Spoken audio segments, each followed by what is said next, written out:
Hello students. आज हम मैंने सोचा कि आपके लिए एग्ज़ाम आ रहा है एमपीएस 001 का।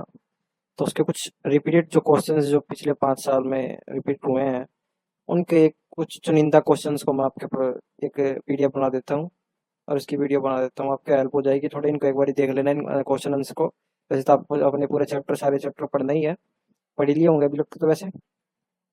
और इसमें से वैसे एक बार आप इन क्वेश्चंस को देख लेना कि थोड़ा सा दिमाग में रहे। और फिर कल एक वीडियो और बनाऊंगा जिसमें मैं आपको बताऊंगा कि किस तरीके से आपको क्वेश्चन लिखना है, उसकी फॉर्मेटिंग कैसी रहनी है, किस तरीके से आप 500 वर्ड का एक आंसर कंप्लीट कर सकते हो। तो उसकी वीडियो आएगी कल। तो आप इसको देख लेते हैं एक बारी। इसकी पीडीएफ मैं कल अपलोड कर दूंगा टेलीग्राम पे। पर आपको इसमें हेल्प करनी पड़ेगी मेरी, आपको इस वीडियो को ज़्यादा से ज़्यादा लाइक करना होगा, तो थोड़ा मेरा मोटिवेशन बढ़ेगा। क्योंकि मैं अब पूरी मेहनत कर रहा हूँ आपके लिए ऐसी वीडियो बनाने में कि आपके लिए क्वेश्चंस इकट्ठे कर सकूँ। सारे क्वेश्चंस देखे मैंने, भी डाउनलोड करे पुराने क्वेश्चंस, उनमें से छांटे कि कौन कौन से क्वेश्चंस आ सकते हैं, रिपीटेड है। तो ये देख लेते हैं, चलो ज़्यादा टाइम वेस्ट नहीं करते हैं आपका। एक तो क्वेश्चन आपका फर्स्ट चैप्टर से ही है, राजनीतिक सिद्धांत क्या है, जो हमारी बुक का नाम है, पॉलिटिकल राजनीतिक थ्योरी राजनीतिक सिद्धांत। इसके 20 क्वेश्चन है ये। तो इसका पहला क्वेश्चन है, इसमें मैंने एक दो क्वेश्चन थोड़े बड़े में एक्सप्लेन किए हैं हमें, जिससे कि आपको अंदाजा हो जाए कि ये क्वेश्चन है, इतना क्वेश्चन आपको लिखना है। बाकी कुछ मैंने शॉर्ट में बनाए हुए हैं, जिससे सिर्फ उसके मोटे मोटा क्वेश्चन के बारे में लिखा उस आंसर में। तो आप उसका देख लेना कि उतना ही नहीं लिखना है, वो आपको जितना ये फर्स्ट क्वेश्चन मैंने एक्सप्लेन किया हुआ है इतने वर्ड में, ये 500 वर्ड्स का लिखा हुआ है मैंने। तो ऐसे ही लिखना है, ये पैटर्न, ये सेम पैटर्न में ऐसे ही लिखना है। सबसे पहले आपको राजनीति सिद्धांत क्या है उसकी कुछ परिभाषा लिखनी है। चलो वैसे तो मैं कल बता दूंगा इसको, अभी पढ़ लेते हैं राजनीति सिद्धांत क्या है। वैसे पढ़ने में ये वीडियो बहुत बड़ी हो जाएगी क्योंकि इसमें 20 क्वेश्चन है, तो आपको मैं मोटा मोटा पढ़ देता हूँ। राजनीतिक सिद्धांत राजनीति के अध्ययन का एक महत्वपूर्ण हिस्सा है, जो राजनीतिक विचारों, सिद्धांतों और संस्थाओं को विश्लेषण करता है। यह न केवल विभिन्न राजनीतिक विचारकों और सिद्धांतों का अध्ययन करता है, बल्कि उनके द्वारा प्रस्तावित विचारों की आलोचना और मूल्यांकन भी करता है। आपको बिल्कुल ऐसी लैंग्वेज में नहीं लिखना, जो भी इसमें मैं वीडियो बना रहा हूँ, तो आपको ऐसी लैंग्वेज नहीं लिखना, आपको इसको नॉर्मल करके लिखना है बिल्कुल। मैं थोड़ी कोशिश कर सकता था इसको नॉर्मल लिखने की, पर जितनी हो सके उतनी मैंने इसमें वर्ड वैसे रखे जो हमारी बुक में दिए गए हैं, जिससे आपको फेमिलियर रहे कि हाँ वही चीज़ है।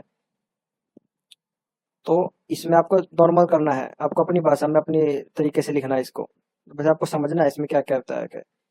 तो राजनीतिक सिद्धांत का उद्देश्य है यह समझना है कि कैसे सरकारें काम करती हैं, अधिकार और स्वतंत्रता कैसे सुरक्षित रखे जाते हैं, और न्याय, समानता और स्वतंत्रता के सिद्धांतों को कैसे लागू किया जाता है। राजनीतिक सिद्धांत में हम इन चीजों का अध्ययन करते हैं, इन चीजों को समझने की कोशिश करते हैं। अगर कोई भी राजनीतिक सिद्धांत को पढ़ेगा तो वो इन चीजों का अध्ययन कर सकता है इससे। इसमें इन चीजों की आलोचना होती है, विचारकों के विचार होते हैं। फिर एक राजनीतिक वो थोड़ा सा इंट्रो था, फिर एक परिभाषा। राजनीतिक सिद्धांत राजनीतिक विचारों, सिद्धांतों और संस्थाओं का अध्ययन है। यह राजनीतिक विचारकों के दृष्टिकोण को विश्लेषण करता है और समाज, सरकार और अधिकारों के बारे में सिद्धांत प्रस्तुत करता है। राजनीतिक सिद्धांत का अध्ययन राजनीतिक संस्थाओं और प्रक्रियाओं को समझने का एक माध्यम है, जो हमें यह जानने में मदद करता है कि सरकारें और राजनीतिक संस्थाएं कैसे कार्य करती हैं और वे समाज में क्या भूमिका निभाती हैं। देखिए इसकी एक छोटी सी परिभाषा है, आपको इसे दो या तीन लाइन आपके आंसर शीट में आ जाएंगे इसके।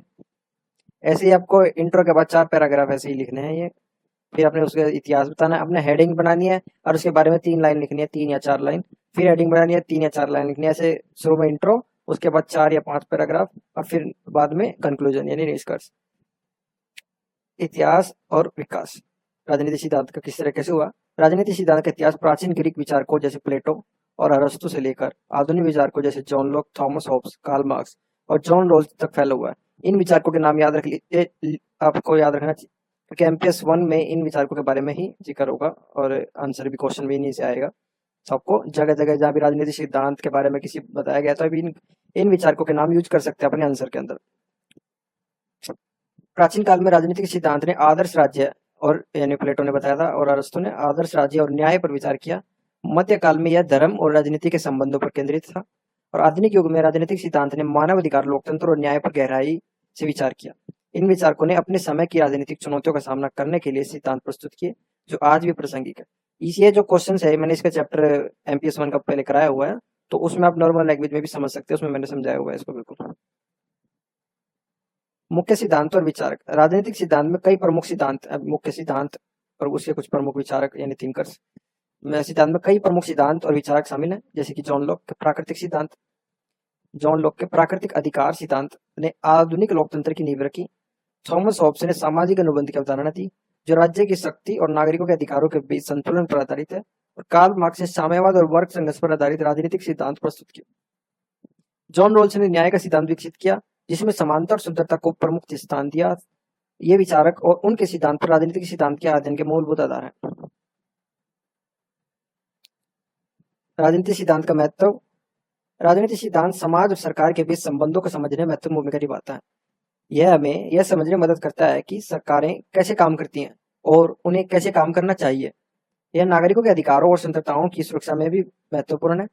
राजनीतिक सिद्धांत न केवल ऐतिहासिक दृष्टि से महत्वपूर्ण है, बल्कि यह समकालीन राजनीति में भी महत्वपूर्ण है, क्योंकि यह हमें वर्तमान राजनीतिक चुनौतियों का सामना करने के लिए सिद्धांत और मार्गदर्शन प्रदान करता है। आपके जो क्वेश्चन हैं, जैसे इसमें सिर्फ सिंपल लिखा हुआ राजनीतिक सिद्धांत क्या है, ऐसे भी आ सकता है क्वेश्चन।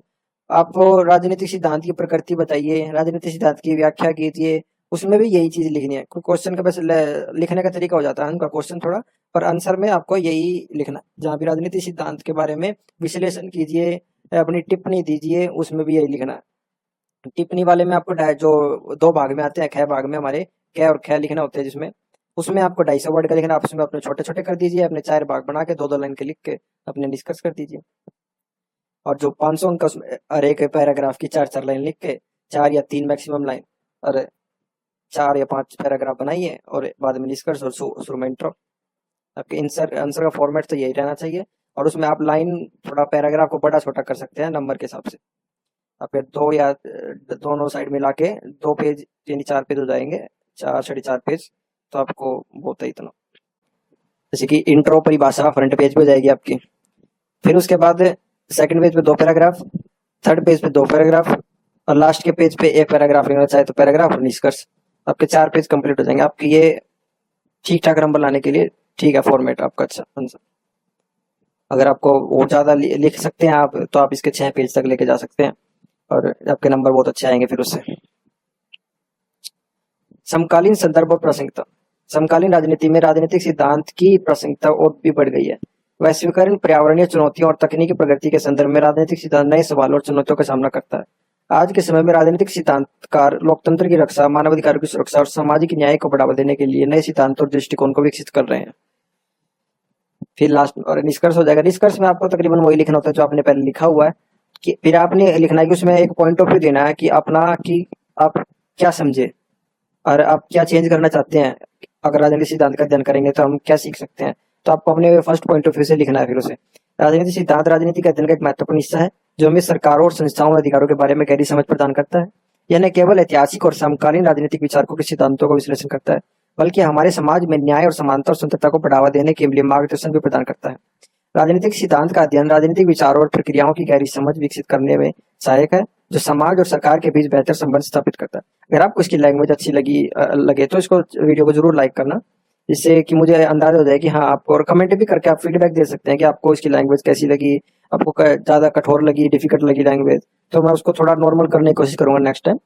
MPS 2 के अगर आप बनवाना चाहेंगे तो इसी तरह के क्वेश्चन आंसर, तो मैं थोड़ा सॉफ्ट कर दूंगा लैंग्वेज को थोड़ा। राजनीतिक विचारधारा का क्या अर्थ है, ये सेकंड क्वेश्चन है, फर्स्ट क्वेश्चन कंप्लीट हो गया। तो राजनीतिक विचारधारा का क्या अर्थ है, ये शॉर्ट में लिखा हुआ है, आपको इसको इसी तरीके से लिखना जैसे पहले ऊपर लिखा हुआ है। आप इसमें से छोटी छोटी हेडिंग बना सकते हैं और इसी प्रैक्टिस कर सकते हैं भाई पेपर से पहले। राजनीतिक विचारधारा का संगठित सिद्धांत प्रणाली है जो राजनीतिक, आर्थिक और सामाजिक सिद्धांतों और नीतियों को निर्धारित करती है। यह एक ऐसा ढांचा प्रदान करती है जिसके माध्यम से व्यक्ति और समूह समाज को देखते हैं और अपने राजनीतिक लक्ष्यों को समझते हैं। राजनीतिक विचारधाराएं विभिन्न प्रकार की होती हैं, जैसे लोकतंत्र, समाजवाद, पूंजीवाद, उदारवाद, रूढ़िवाद। ये प्रत्येक विचारधारा विशिष्ट सिद्धांतों और मान्यताओं पर आधारित होती हैं, जो समाज और सरकार के संचालन के तरीके को प्रभावित करती है। आपको इस राजनीतिक विचारधारा में इन सभी विचारधाराओं के बारे में लिखना होगा है, और इनके बारे में 2-2 लाइन लिखना होगा, 3-3 लाइन, और इंट्रो हो जाएगा आपका। राजनीतिक विचारधारा की परिभाषा हो जाएगी कि इससे हमें समझने में मदद मिलती है, ढांचा है ये, इसका थोड़ा सा बड़ा कर देना। और ये प्रत्येक विचारधारा विशिष्ट सिद्धांत मान्यताओं पर आधारित होती हैं। एक थिंकर के नाम लिख देता, पूंजीवाद, उदारवाद, समाजवाद, जैसे मार्क्सवाद के उसमें आता है। रूढ़िवादी जो परंपराएं चलती आ रही है हमारी पुरानी, उससे जो कि हम उसको फॉलो करते आ रहे हैं, उनको रूढ़िवादी विचारधारा कहते हैं। उदारवाद खुली नीति होती है कि सभी को इंसाफ मिलना चाहिए। पूंजीवाद ज्यादा कैपिटलिज्म की ओर अग्रसर होती है, अमीरों के लिए बात करती है, कैपिटलिज्म खुले बाजार की नीति के लिए ये भी बात करती है, लोकतंत्र समाजवाद समाजवाद गरीबों के लिए बात करती है, व्यक्ति व्यक्ति के लिए बात करती है। तो अब मैं जब ये चैप्टर्स कंप्लीट हो जाएंगे तो मैं इस चैनल पर इन सभी जो आपको आगे अगर एमपीएस 2 करोगे ना आप, जिसमें फर्स्ट सेकंड ईयर करोगे, उसमें आपको इन्हीं विचारधाराओं के ऊपर पढ़ना होगा। और कभी आप एनटीए का एग्जाम दोगे, इसका यूजीसी का, तो आप उसमें भी आपको इन विचारधाराओं के बारे में पढ़ना होगा। तो मैं इस चैनल पर इन सभी विचारधाराओं के ऊपर एक सेपरेट वीडियो बनाऊंगा इस चैनल पर, तो उसके लिए आप सब्सक्राइब कर रख सकते हैं चैनल को। और पहले मैं चैप्टर कंप्लीट करूंगा इसके, इन बुकों के। लोकतंत्र के प्रमुख सिद्धांत क्या है, ये थर्ड क्वेश्चन हमारा। लोकतंत्र के प्रमुख सिद्धांतों में शामिल है जनता की संप्रभुता। सबसे पहले जनता की संप्रभुता है। सरकार का अंतिम अधिकार जनता में निहित होता है, यानी जनता का ही सर्वप्रथम रखना है उसके कानूनों को, उसकी मांगों को। कानून का शासन, सभी नागरिक और सरकार को कानून के अधीन रखना। मौलिक अधिकारों के संरक्षण करना। व्यक्तिगत स्वतंत्रताओं और अधिकारों की रक्षा की जाती है। स्वतंत्र और निष्पक्ष चुनाव, नियमित अंतराल पर आयोजित चुनाव जिसमें सभी योग्य नागरिक भाग ले सकते हैं। सत्ता का विकेंद्रीकरण, सत्ता का विभाजन विभिन्न सत्रों और शाखाओं में, ताकि शक्ति का दुरुपयोग न हो। अलग अलग संस्थान बना देते हैं, रेलवे का अलग अलग का, मेडिकल का, आईटी का, वित्तीय का, तो ये अलग अलग संस्थानों में बांट देते हैं कि सिर्फ एक के पास पावर न रहे, अलग अलग उसके पास है, थोड़ा ज्यादा होच पोच ना हो जाए। फोर्थ क्वेश्चन हमारा, मार्क्सवादी राजनीतिक सिद्धांत के मुख्य बिंदु क्या है। मार्क्सवादी हमारे कार्ल मार्क्स से प्रेरित है। मार्क्सवादी राजनीतिक सिद्धांत का मुख्य, तो ये विचारधारा है, इसमें ही आ गई इस क्वेश्चन में, तो ये छोटे में थोड़े, इनको बाद में डिटेल में पढ़ेंगे कभी। मार्क्सवादी राजनीतिक सिद्धांत का मुख्य ध्यान वर्ग संघर्ष, पूंजीवाद की आलोचना और समाजवादी क्रांति, यानी गरीबों के द्वारा क्रांति की जाए। मार्क्सवाद के अनुसार समाज मुख्य दो वर्गों में बटा होता है, एक पूंजीवादी वर्ग, एक श्रमिक वर्ग। पूंजीपति वर्ग उत्पादन के साधनों का स्वामी होता है और श्रमिक वर्ग का शोषण करता है। समाजवादी क्रांति के माध्यम से श्रमिक वर्ग सत्ता प्राप्त करना चाहता है और एक वर्गहीन समाज की स्थापना करता है, जहां उत्पादन के साधनों पर सामूहिक स्वामित्व हो, यानी सभी का। फिफ्थ क्वेश्चन, साम्यवाद और समाजवाद में क्या अंतर है। साम्यवाद समाजवाद दोनों ही पूंजीवाद की आलोचना करते हैं। एक तो इनमें यह है पॉजिटिव, उत्पादन के साधनों के सामूहिक स्वामित्व का समर्थन करते हैं। लेकिन अब इसकी टेबल बनाकर ये दोनों के लिख सकते हैं उसमें आंसर में, 10 पॉइंट इसके, 10 पॉइंट इसके। थोड़ी सी पहले ऊपर दोनों की परिभाषा देनी है, फिर उनके जो पॉइंट्स है जो मेल खाते हैं उनके वे पॉइंट लिख देना, नेगेटिव पॉइंट लिख देना। साम्यवाद, इसका अंतिम लक्ष्य एक वर्गहीन राज्य समाज की स्थापना है, जहां सभी लोग समान होते हैं और राज्य की आवश्यकता नहीं होती है। समाजवाद यह एक संक्रमणकाली चरण है जिसमें राज्य उत्पादन के साधनों का स्वामित्व और नियंत्रण करता है। यह वर्गों के उन्मूलन की दिशा में एक कदम है, लेकिन इसमें अभी भी राज्य की भूमिका होती है। सिक्स क्वेश्चन, जॉन लॉक के सामाजिक अनुबंध के सिद्धांत की विशेषताएं क्या हैं।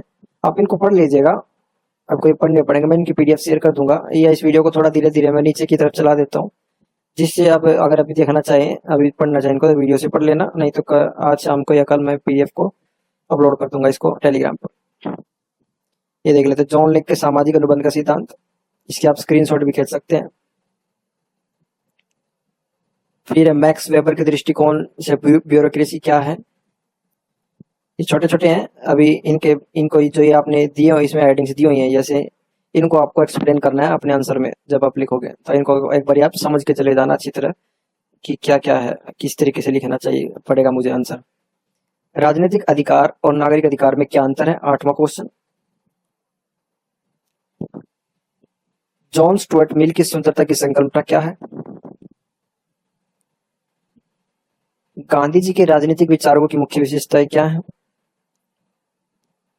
ये जो थिंकर्स के बारे में बताया गया ना, इन सभी थिंकरों में से दो क्वेश्चन या 3 क्वेश्चन तो आपके आएंगे 10 क्वेश्चनों में से, और गांधी जी का तो एक आएगा लास्ट में आता है, उसमें हर एक बार आता है, और कार्ल मार्क्स का भी आ सकता है आपको पढ़ने से सारे पढ़ेंगे, ये सारे थिंकर्स के आएंगे क्वेश्चन, किसी भी विचारधारा पर उनके विचार।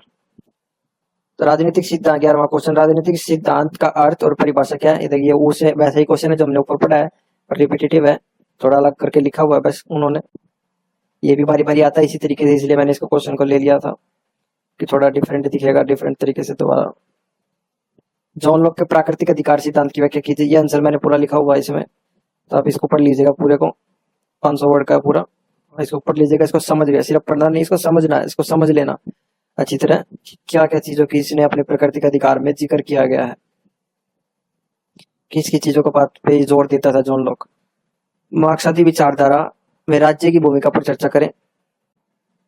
मार्क्सवादी विचारधारा में राज्य को उत्पीड़न के अंतर माना जाता है, जो शासक वर्ग के हितों की रक्षा करता है, सिर्फ अमीर जो शासक है उसके हितों की रक्षा करता है। मार्क्स के अनुसार राज्य का मुख्य कार्य है पूंजीपतियों के शोषण को बनाए रखना, यानी जो अमीर लोग जो शोषण कर रहे हैं गरीब लोगों का, उसको बनाए रखना है, और वर्ग संघर्ष को दबाना है, जो वर्ग संघर्ष जो लोग संघर्ष कर रहे हैं उसको दबाना है, यानी जो सरकार के खिलाफ खड़े हो रहे हैं या पूंजीपति के खिलाफ खड़े हो रहे हैं उसको दबाना है, ये मानना मार्क्सवादी विचारधारा में। फिर उसके बाद हमारा 14th क्वेश्चन है, संविधानवाद क्या है और उसके प्रमुख सिद्धांत क्या है। और फिर उसके बाद प्लेटो और अरस्तु की राजनीतिक विचारों की तुलना कीजिए, ये भी पूरा आंसर है। आदर्श राज्य की इसकी वो प्लेटो की। फिर 6th क्वेश्चन है, साम्यवाद और समाजवाद में अंतर स्पष्ट कीजिए, जो हमने पहले किया था पूरा एक आंसर क्वेश्चन, ये भी रिपीट है, ये भी थोड़ा अलग इस तरीके से आता है, या मैं इन क्वेश्चन को हटा दूंगा, या चलो नहीं रखे रहने देंगे, थोड़ा सा डिफरेंट हो जाएगा। महात्मा गांधी के सत्याग्रह सिद्धांत की व्याख्या कीजिए। राष्ट्रवाद की अवधारणा पर चर्चा करें। लोकतंत्र के प्रमुख तत्व क्या हैं, और फेमिनिज्म की राजनीतिक सिद्धांत में भूमिका पर विचार करती है, यानी फेमिनिज्म महिलाओं के। एक दो क्वेश्चन इसमें एक ही क्वेश्चन रिपीटेटिव है, आप कोई नहीं, उसको दिक्कत वाली बात नहीं है, आपको ये 18-19 क्वेश्चन तो मिल ही जाएंगे थोड़ा देखने के लिए, तो आप इनको पढ़ लीजिएगा, थोड़ी मदद हो जाए तो आपकी बहुत बढ़िया है। क्या पता कोई क्वेश्चन आ भी जाए इनमें से, कोई गारंटी तो होती नहीं है, वैसे चेंज हो जाते हैं, पर ये रिपीट क्वेश्चन होते हैं तो कभी कभार आ जाते हैं क्वेश्चन, और मेरे हिसाब से इनमें से 1 या 2 क्वेश्चन भी आ जाएगा, वो भी इस PDF बनाने का मेरा मकसद पूरा हो जाएगा कि हाँ आपको कुछ ना कुछ है, तो जो आप पढ़ के गए तो उसमें से 1-2 क्वेश्चन तो आए, यानी 20-40 number question. Thanks for watching, goodbye. आप इस वीडियो को अच्छी लगे तो लाइक करना,